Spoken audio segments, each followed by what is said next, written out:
Transfer of Su-35 aircraft from Russia to Iran. Unveiling the intriguing puzzle. Russian Su-35's aircraft for the Russian Aerospace Forces against the backdrop of Su-35 SE aircraft, which may soon be transferred to Iran. OSINT analyst's Twitter image sheds light on odd delivery patterns and potential technology exchange between Moscow and Tehran. The OSINT analyst Ben Reuter shared an image on Twitter that provides significant evidence.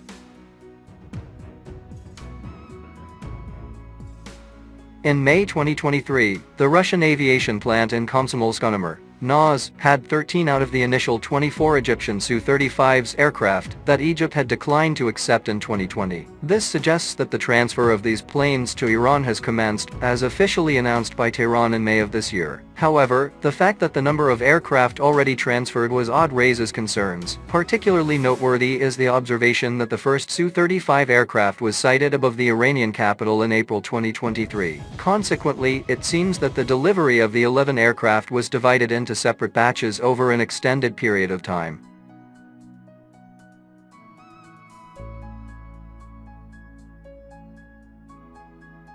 There are two possible explanations for this intriguing phenomenon. The first explanation is more practical, suggesting that the actual number of aircraft delivered from Russia to Iran and the pace of these deliveries are directly influenced by how efficiently Russian experts can refurbish the Su-35's aircraft that have been stored in the open air for years, without an actual owner. It is possible that a spare parts cannibalization approach was employed, with specialists at NAS removing necessary components from the Egyptian aircraft that needed to be returned in order to meet the production plan for operational Su-35 aircraft for the Russian Aerospace Forces.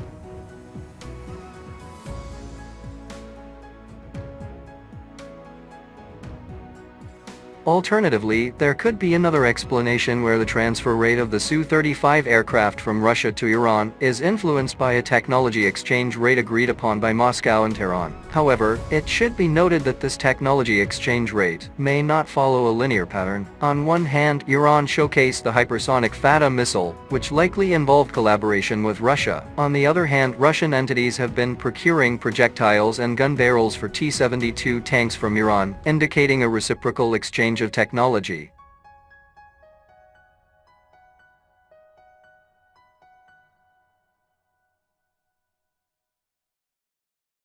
The fact that Russians are forced to buy even 125mm tank ammunition, though in small quantities, and even barrels for T-72 guns is important. For context, it was Russia that sold the license for the production of T-72's Shildon to Iran back in the 1990s. The T-72s for Iran were produced at Dorad Bani Hashim Ramord Industry Complex in the city of Dorad. Even though the production capacity was low and only 500 vehicles were made in total, the T-72s is still the main tank unit of the Iranian army. 480 tanks of this type out of a total of 1,500 various tanks in service.